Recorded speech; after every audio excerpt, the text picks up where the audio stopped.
Next देखिए, ये CBSE का न्यूमेरिकल है।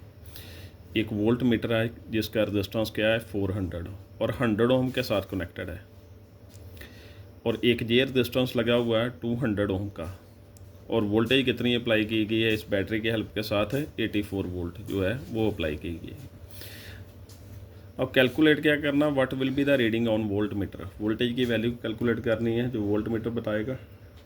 Calculate the potential difference across 100 ohm resistance before volt meter connected, दूसरा पार्ट ये फाइंड करना है। पहले ये फाइंड करेंगे, उसके लिए इन दोनों का वोल्ट मीटर की रीडिंग के लिए इन दोनों का पहले रेजिस्टेंस कैलकुलेट करना पड़ेगा। ये दोनों पैरेलल में है 100 और इसका रेजिस्टेंस कितना है 400, दोनों का पैरेलल का फार्मूला लगा देंगे ये वाला 1/Rp equal to 1/R1 plus 1/R2। इसने क्या किया, इन दोनों का एलसीएम निकाल लिया और रेसिप्रोकल कर ये फार्मूला बना लिया। R1 की जगह 400 डाल दिया, R2 की जगह ये 100 आ गया, 400 इसका रेजिस्टेंस है। सॉल्व करने के बाद ये 80 आ गया, इन दोनों का रेजिस्टेंस 80 आ गया। अब जैसे इसे इसने R डैश लेट किया, ये 80 हो गया दोनों का मिलाकर, ये 200 है, ये दोनों अब सीरीज़ में हो जाएंगे, कौन सा 80 वाला, ये दोनों का मिलाकर जो बना, और ये सीरीज़ का फार्मूला लगा दिया RS equal to R1 plus R2 यानी कि R dash plus 200, value put कर देंगे, ये आ गया टोटल रेजिस्टेंस। उसके बाद वोल्ट मीटर की रीडिंग फाइंड करने के लिए हमें करंट की वैल्यू चाहिए, तो करंट का फार्मूला ओम्स लॉ के अकॉर्डिंगली ये आ जाएगा B equal to I R, यानी कि I equal to E upon R. E क्या हो जाएगा, EMF, आर की जगह क्या आ जाएगा टोटल रेजिस्टेंस। डायग्राम में देखोगे तो ई की वैल्यू क्या है 84 वोल्टेज जो मेंशन किया हुआ है, टोटल रेजिस्टेंस अभी कैलकुलेट किया 280। सॉल्व करने के बाद ये आ गया, ये करंट आ गया।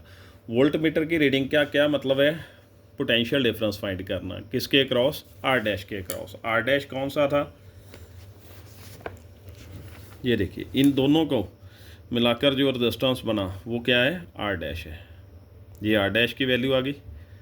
अब इसकी वैल्यू जहाँ पे पुट कर देंगे, ओम्स लॉ लग गया, V equal to I R, I ये आ गया, और R की वैल्यू क्या आ गई 80 आ गई R डैश की, यानी कि सॉल्व करने के बाद ये आ गया। अब दूसरा पार्ट कौन सा था, दूसरे पार्ट में देखिए क्या बताया गया था, क्वेश्चन क्या था दूसरे पार्ट में, calculate the potential difference across 100 ओम। 100 ओम के अक्रॉस जो है पोटेंशियल की वैल्यू कैलकुलेट करनी है, पर कब कैलकुलेट करनी है, जब वोल्ट मीटर कनेक्ट नहीं किया गया था, before volt meter is connected. उस अगर ये नहीं होगा तो ये दोनों रेजिस्टेंस क्या होंगे फिर सीरीज़ में होंगे, इनका total resistance RS equal to R1 plus R2 बन जाएगा, 100 प्लस 200 300 बन जाएगा, ये बन गया। EMF की वैल्यू की ज़रूरत भी पड़ेगी, वो देख सकते हो कितनी है 84, ये टोटल रेजिस्टेंस बन गया 100 प्लस 200 300 बन गया। अब फिर से ओम्स लॉ लगा दिया, I equal to V upon R, यानी कि E upon R, EMF voltage होता है। अब EMF की वैल्यू सेम है दोनों केसेस के लिए 84, और अब ये रेजिस्टेंस आ गया, करंट की वैल्यू ये आ गई। ये पोटेंशियल डिफरेंस 100 ओम के क्रॉस फाइंड करना था, V equal to I R, I ये आ जाएगा, और रेजिस्टेंस क्या आ जाएगा 100। सॉल्व करने के बाद ये जो है आंसर आ जाएगा। ये था आज का न्यूमेरिकल। Thank you.